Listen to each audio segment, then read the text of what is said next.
नमस्कार, स्वागत है आपका टीवी 9 के इस मेगा शो में।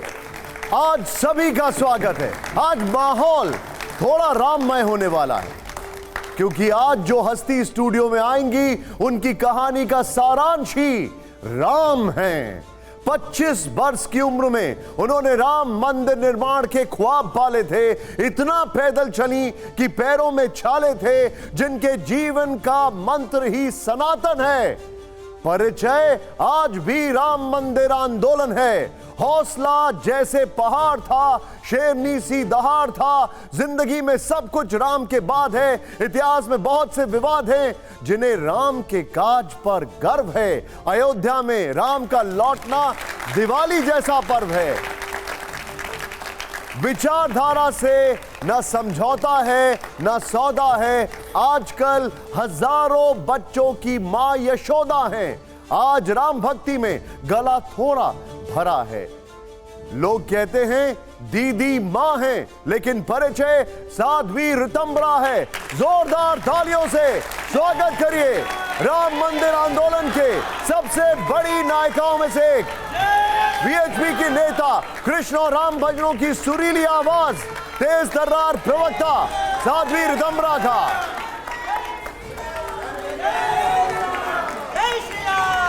स्वागत है आपका। आइए आइए, स्वागत है दीदी मां आपका। आइए, नमस्कार। स्वागत है आपका।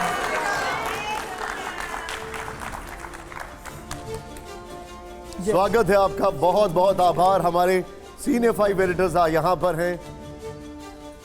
1990 में आप एक नारा लगाती थी, सौगंध राम की खाते हैं, मंदिर वहीं बनाएंगे।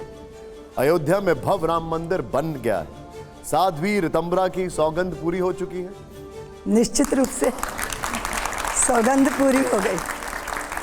निशांत संकल्प पूरे हो गए, साधना सिद्ध हो गई और सपने साकार हो गए।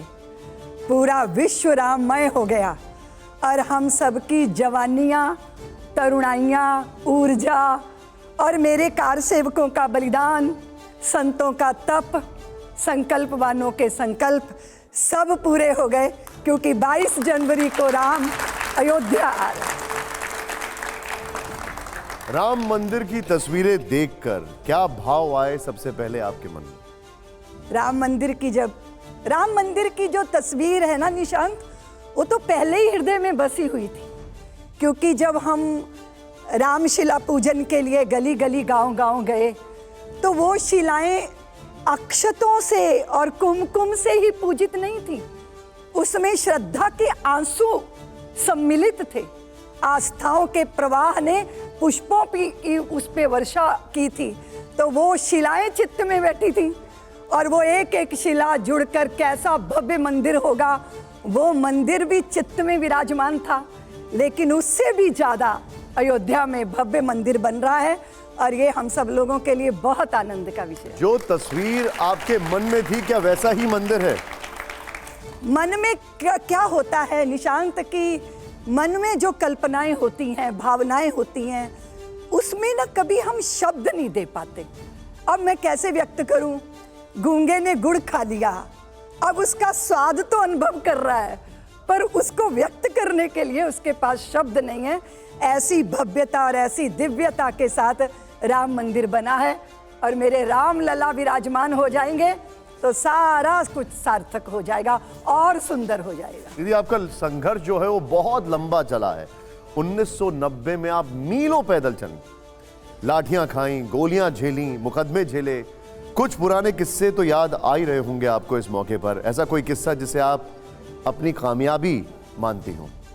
कामयाबी ये थी निशांत के, मैं दिल्ली से चली थी और भेष बदला हुआ था और मुझे मालूम था कि भगवा भेष में तो वहाँ पहुँच नहीं पाऊँगी।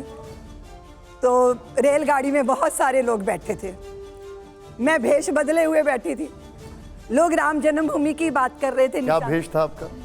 मैंने फिरोजी रंग का सलवार कुर्ता पहना था, बड़ा सा काजल लगाया था, लंबी चोटी बांधी थी, गोटे वाली चुन्नी ओढ़ी थी। पूरी ट्रेन में अयोध्या की चर्चा हो रही थी। उमा जी को हमने देखा था, उन्होंने बाल मुंडवा दिए थे अपने, आपने सलवार मैंने कुर्ता पहन रखा मैंने था। बाल भी मुंडवाए थे, साड़ियाँ भी पहनी हैं, एक बच्चे की माँ बनकर भी मैं परिस्थितियों से बाहर निकली हूँ। और एक कानपुर के पास डोहरू नाम की जगह है, जिस गुफा में मैं छिपी हुई थी, वहाँ से जब पुलिस का दबाव आया तो वहाँ मैं दुल्हन बनकर घूंघट काटकर डोहरू के स्टेशन पे बैठी रही और पुलिस वालों की दगड़ दगड़ इधर उधर। मुझे याद आ रहा है आप शायद 25 वर्ष की आयु थी तब। हाँ, छोटी। तो मैं आपको ये एक बहुत सुंदर संस्मरण सुनाना चाहती हूँ निशांत, कि मैं विरोध करने लगी क्योंकि मैंने भेष बदला था। तो मैं कह रही थी अरे ये सब राजनीति है, मंदिर वंदिर कुछ नहीं बनना। तो वहाँ पे जितने भी यात्री यात्रा कर रहे थे उसमें से पीछे एक जना उठकर मेरे सामने आया, मुझे कहते कि आप हिंदुओं की लड़की हैं। मैंने कहा हाँ, तुम्हें कोई शक है? बोले आप मंदिर का विरोध कैसे कर रही हैं, और अगर आपने अपने दिमाग की खिड़कियां खोलनी है ना तो साध्वी ऋतंबरा का भाषण सुन लेना तो तुम्हारी अकल ठिकाने आ जाए। तो अब आप सोचो निशांत, उस समय मेरा हृदय और मेरे भाव कैसे थे।